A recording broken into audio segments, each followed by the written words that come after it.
guys, இன்னைக்கு நம்ம வீடியோல எதை பத்தி பார்க்க போறோம்னா simple average and other methods தான் பார்க்க போறோம். ஓகேவா? சிம்பிள் ஆவரேஜ் அண்ட் அதர் மெத்தட்ஸ்ல வந்து நமக்கு LIFO method and simple average method ரெண்டு மெத்தட்லயுமே நம்மள வந்து சம் போட சொல்லியிருக்காங்க அண்ட் அதுக்கான டிரான்சாக்ஷன்ஸும் கொடுத்துட்டாங்க. ஓகே, ஸோ இப்போ இதை வச்சு நம்ம சம் போட போறோம்.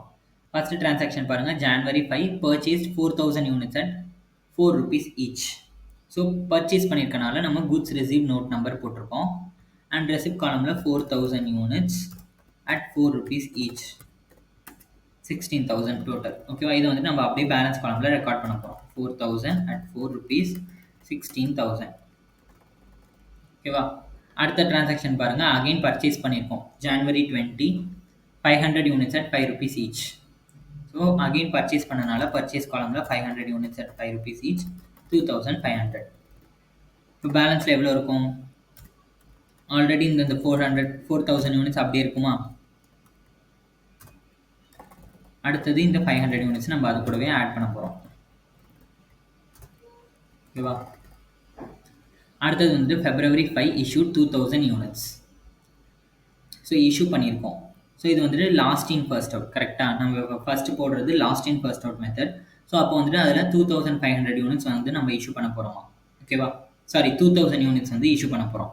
ஸோ ஃபர்ஸ்ட் இந்த 500 யூனிட்ஸ், அதாவது லாஸ்ட் என்ட்ரியில் இருக்க இந்த 500 யூனிட்ஸை ஃபர்ஸ்ட் இஷ்யூ பண்ணணும். ஓகே, இஷ்யூ பண்ணியாச்சா?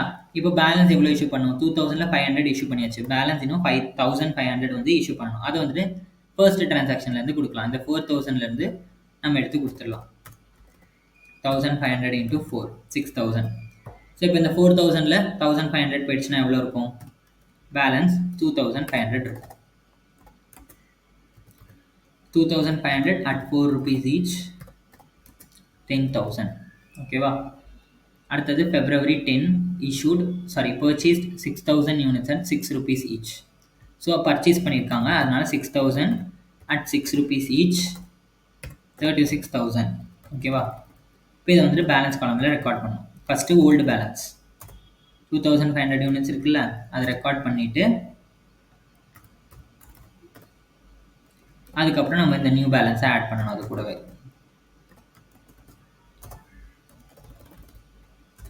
ஓகேவா? அடுத்த transaction February 15 issued 4000 units. So February 15 என்ன பண்ணுறோம்? இஷ்யூ பண்ணுறோம். ஸோ அதனால் மெட்டீரியல் ரெக்விசிஷன் நோட் நம்பர் இஷ்யூ காலமில் போயிட்டு 4000 யூனிட்ஸா, நமக்கு வந்துட்டு 6000 யூனிட்ஸ் ஆல்ரெடி இருக்குது லாஸ்ட் என்ட்ரியில். அதுலேருந்து நம்ம அப்படியே 4000 இஷ்யூ பண்ணிடலாம். 4000 into 6, 24,000, 2400. ஃபஸ்ட்டு 2500 ஃபஸ்ட்டு டிரான்சாக்ஷனில் இருக்கிறத அப்படியே எழுதிடணும். ஏன்னா அது நம்ம அதுலேருந்து நம்ம எதுவுமே எடுக்கல. ஓகேவா? ஸோ அதனால் அதை அப்படியே எழுதிடுறோம். 6000ல் வந்து 4000 போயிடுச்சு. பேலன்ஸ் வரும் 2000 தான் இருக்கும். 2000 into 6, 12,000. ஓகே, அடுத்தது வந்து February 18 என்ன பண்ணுறாங்க? 10,000 யூனிட்ஸ் வந்து இஷ்யூ பண்ணுறாங்க அகைன். ஸோ நமக்கு லாஸ்ட் டிரான்சாக்ஷனில் ஆல்ரெடி 2000 இருக்குது, அதுலேருந்து 10,000 வந்து இஷ்யூ பண்ணிடணும். 1000, 6 rupees, 6000. இப்போ ஃபஸ்ட்டு டிரான்சாக்ஷனில் இருக்கும்ல, அதை அப்படியே எழுதிடணும். ஏன்னா அதுலேருந்து எதுவுமே இஷ்யூ பண்ணல. அடுத்த டிரான்சாக்ஷனில் 2000ல் 1000 போயிடுச்சு. ஸோ பேலன்ஸ் வெறும் 1000 தான் இருக்கும். 1000 into 6, 6000. நெக்ஸ்ட் March 4 பாருங்க, issued 2000 units. Again 2000 units issue பண்ணுறாங்க. லாஸ்ட் டிரான்சாக்ஷனில் எவ்வளோ இருக்குது? 1000 இருக்கா? ஃபஸ்ட்டு அந்த 1000 வந்து இஷ்யூ பண்ணிடணும் ஃபுல்லாக. அடுத்தது 1000ல் இன்னும் 1000 தேவை. டோட்டலாக 2000 இஷ்யூ பண்ணணும். 1000 பண்ணியாச்சு. பேலன்ஸ் 1000 வந்துட்டு இந்த 2500லேருந்து இஷ்யூ பண்ணிடலாம். 2500லேருந்து 1000 இஷ்யூ பண்ணுறோம். 4000. ஓகேவா? இப்போ 2500ல் 1000 போயிடுச்சுன்னா எவ்வளோ இருக்கும்? 1500 இருக்கும். 1500 into 4, 6000. ஓகே, இந்த 1000 வந்து வராது, ஏன்னா கம்ப்ளீட்டாக இஷ்யூ பண்ணிட்டோம் அதை. அடுத்தது March 12 purchased 4500 units at 5.5 rupees each. So purchase பண்ணுறதுனால goods receive note number 5.5 rupees, 4500 units multiply பண்ணோன்னா 24,750. ஓகேவா? ஃபஸ்ட்டு ஓல்டு பேலன்ஸை எழுதிடணும், அப்புறம் நியூ பேலன்ஸ். ஓகே, அடுத்தது March 24 last transaction issued 3000 units issue பண்ணுறாங்க. 4500லேருந்து 3000 டேரெக்டாக இஷ்யூ பண்ணிடலாம். 3000 5.5 16,500. இப்போ ஃபஸ்ட்டு டிரான்சாக்ஷனில் இருக்கிறது அப்படியே இருக்குமா? ஏன்னா அதுலேருந்து நம்ம எதுவுமே எடுக்கல, ஸோ அது அப்படியே எழுதிடுவோம். செகண்ட் டிரான்சாக்ஷனில் 4500லேருந்து 3000 போயிடுச்சு. ஸோ பேலன்ஸ் வெறும் 1500 தான் இருக்கும். 1500 5.5 5500. ஓகே. ஸோ ஃபஸ்ட்டு டிரான்சாக்ஷனில் வந்துட்டு 1500 யூனிட்ஸ் இருக்குது, 6000 ருபீஸ். செகண்ட் டிரான்சாக்ஷனில் 1500 இருக்குது, 8250 ருபீஸ். ஓகேவா? ஸோ அதை வந்துட்டு நம்ம செப்பரேட்டாக எழுதணும். 1500 at 4.4 rupees each 6000, 1500 at 5.5 rupees each 8250 எழுதிட்டு அப்புறம் டோட்டல் யூனிட்ஸ் எவ்வளவோ அதுக்கு டோட்டல் அமௌண்ட் எவ்வளவோ அதை போட்டுடணும். ஓகே. ஸோ இது வந்துட்டு லிஃபோ மெத்தட். ஓகேவா? இப்போ நம்ம அடுத்தது பார்க்க போகிறது சிம்பிள் ஆவரேஜ் மெத்தட். இப்போ லிஃபோ மெத்தட் போட்டாச்சு, இப்போ சிம்பிள் ஆவரேஜ் மெத்தட் போடணும். ஓகேவா? ஃபஸ்ட்டு நம்மளுடைய டேப்லெட் காலம் போட்டுக்கலாம். அடுத்தது ஃபஸ்ட்டு டிரான்சாக்ஷன் ஜனவரி 5 என்னது? Purchased 4000 units at 4 rupees each. So purchase பண்ணதுனால ஃபஸ்ட்டு ரெசிப்ட் காலமில் வரும் 4000 at 4 rupees each 16,000. அதை வந்துட்டு நம்ம அப்படியே நம்மளோட பேலன்ஸ் காலம்லையும் ரெக்கார்ட் பண்ணிடணும். ஓகேவா? ரெக்கார்ட் பண்ணியாச்சு. அடுத்த டிரான்சாக்ஷன் என்ன? January 20 purchased 500 units at 5 rupees each. So again January purchase பண்ணியிருக்காங்க 500 units at 5 rupees each 2500. So இப்போ இதை வந்துட்டு நம்ம பேலன்ஸில் ரெக்கார்ட் பண்ணுவோம். பேலன்ஸில் ரெக்கார்ட் பண்ணும்போது சிம்பிள் ஆவரேஜ் மெத்தடில் என்ன பண்ணுவோம்? டோட்டல் குவான்டிட்டி எல்லாத்தையும் ஆட் பண்ணிக்கணும். ஓகேவா? ஓல்டு பேலன்ஸோடது 4000 ஆல்ரெடி இருக்கா, அது கூடவே இப்போ ரிசீவ் பண்ண 500 ஆட் பண்ணிடணும். 4500. அதே போல் அமௌண்ட்டு ஓல்டு பேலன்ஸுக்கு 16,000 அமௌண்ட் இருக்கா, அது கூடவே நியூ பேலன்ஸுக்கு 2500 இருக்கா, ரெண்டுத்தையும் ஆட் பண்ணிக்கணும். 18,500. ரேட் வந்து இப்போ வராது, இஷ்யூ பண்ணும்போது தான் நம்ம வந்து ரேட் போடுவோம். ஓகேவா? அடுத்த டிரான்சாக்ஷன் பாருங்கள். January 5 issued 2000 units. So January 5 என்ன பண்ணுறோம்? இஷ்யூ பண்ணுறோம். எவ்வளோ? 2000 யூனிட்ஸ். இந்த 4500லேருந்து 2000 யூனிட்ஸ் இஷ்யூ பண்ணுறோம். இப்போ வந்துட்டு இந்த 4500லேருந்து தான் நம்ம இந்த 2000 இஷ்யூ பண்ணுறோம். இந்த 4500ல் எந்தெந்த டிரான்சாக்ஷன்லாம் ரெக்கார்ட் ஆகிருக்கு? January 5ஓட 4000, அப்புறம் January 20ஓட 500, ரெண்டும் சேர்ந்தது தான் இங்கே 4000. ஓகேவா? சாரி 4500. ஸோ அந்த ரெண்டுத்தோட ரேட்டுமே எடுக்கணும். 4 + 5. ஓகேவா? January 5ஓட டிரான்சாக்ஷனோட ரேட்டு 4, January 20ஓட டிரான்சாக்ஷன் ரேட்டு 5.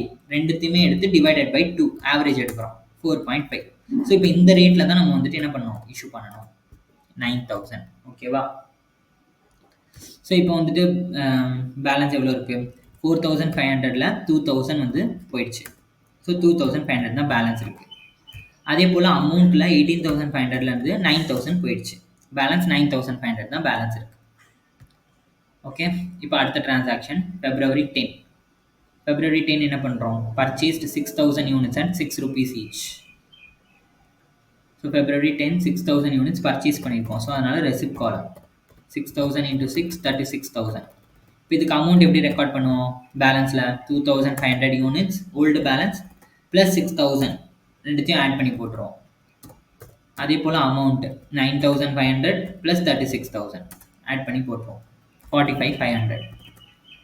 ஓகே. அடுத்த transaction February 15 issued 4000 units.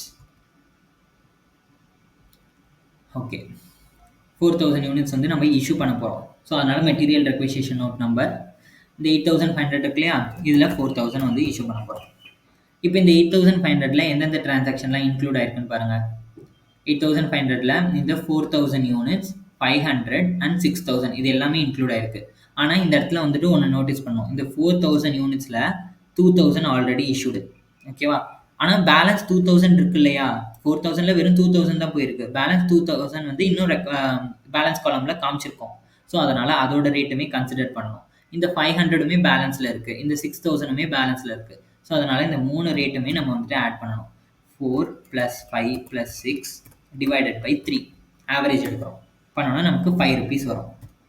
So 4000 × 5 20,000. இப்போ பேலன்ஸில் எவ்வளோ இருக்கும்? 8,500 minus 4,000, 4,500. ஓகேவா? 4,500.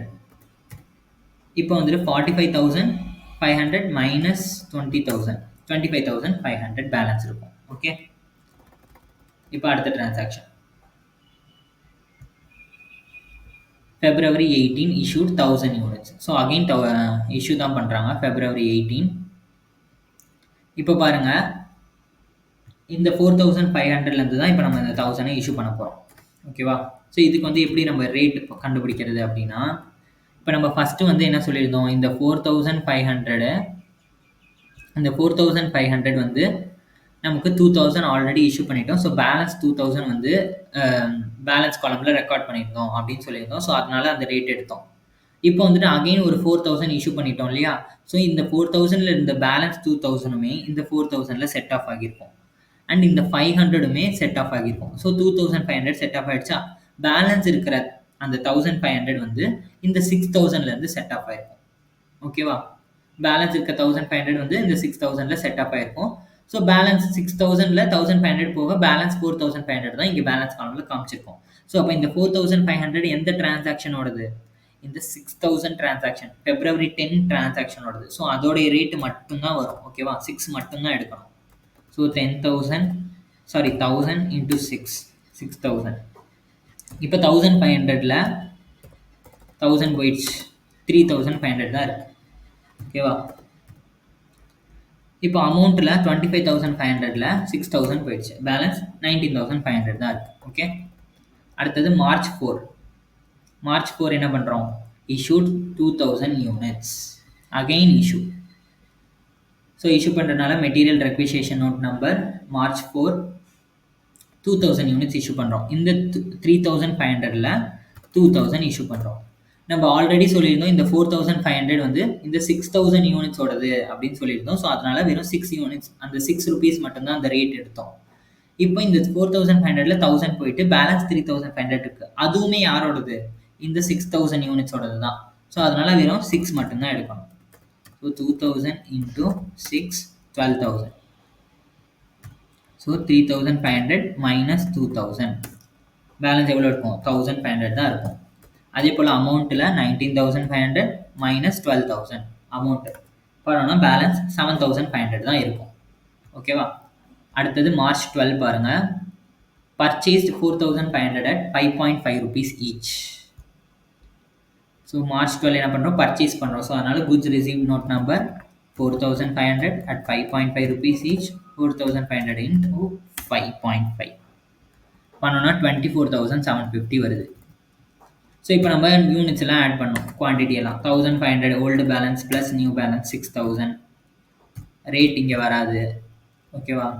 அமௌண்ட் வந்து 7,500 ப்ளஸ் 24,750, 32,250 இருக்குது. ஓகே, அவ்வளோதான். அடுத்தது வந்துட்டு என்ன transaction? March 24 issued 3,000 units issue பண்ணுறாங்க.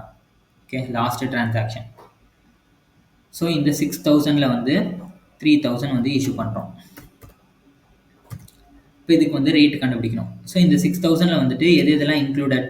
இந்த 6,000ல ஆல்ரெடி ஒரு 1,500 வந்து இந்த 6,000 யூனிட்ஸ் உள்ள இந்த 6,000 யூனிட்ஸ் டிரான்சாக்ஷனோடைய யூனிட்ஸ் அது. ஸோ அப்போ 6 rupees ரேட்டு வரும் கண்டிப்பாக. ஏன்னா 1,500 அதோட பேலன்ஸ் இன்னும் இருக்குது. ஸோ அதனால் 6 rupees ப்ளஸ் இந்த 4,500 அதுக்கப்புறம் ஆட் ஆச்சு இல்லையா? ஸோ அதனால் அந்த ரேட் 5.5யும் நம்ம எடுத்துக்கணும். ஓகே, டிவைடட் பை 2 பண்ணணும், 5.75. இப்போ 3,000 into 5.75 பண்ணோன்னா 17,250. இப்போ 6,000ல 3,000 போயிடுச்சுன்னா 3,000 தான் இருக்கும். ஓகே, அதே போல் அமௌண்ட் வந்து 32,250ல 17,250 போயிடுச்சுன்னா பேலன்ஸ் 15,000 இருக்கும். ஓகே, ஸோ இதுதான் வந்துட்டு நம்மளோட ஃபைனல் க்ளோசிங் பேலன்ஸ். இதை வந்து நம்ம வந்து எழுதணும். Okay, closing stock under simple average method. எவ்வளோ யூனிட்ஸ்? 3,000 யூனிட்ஸ் அட்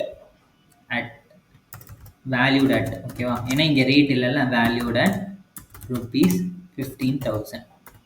ஓகே, அவ்வளோதான். இந்த சம். ஓகேவா? ஸோ இந்த சம் உங்களுக்கு புரிஞ்சிருக்கும்னு நினைக்கிறேன். நெக்ஸ்ட் வீடியோவில் நம்ம இன்னொரு சம் எப்படி போடுறது அப்படின்னு பார்க்கலாம். ஓகே, பாய்.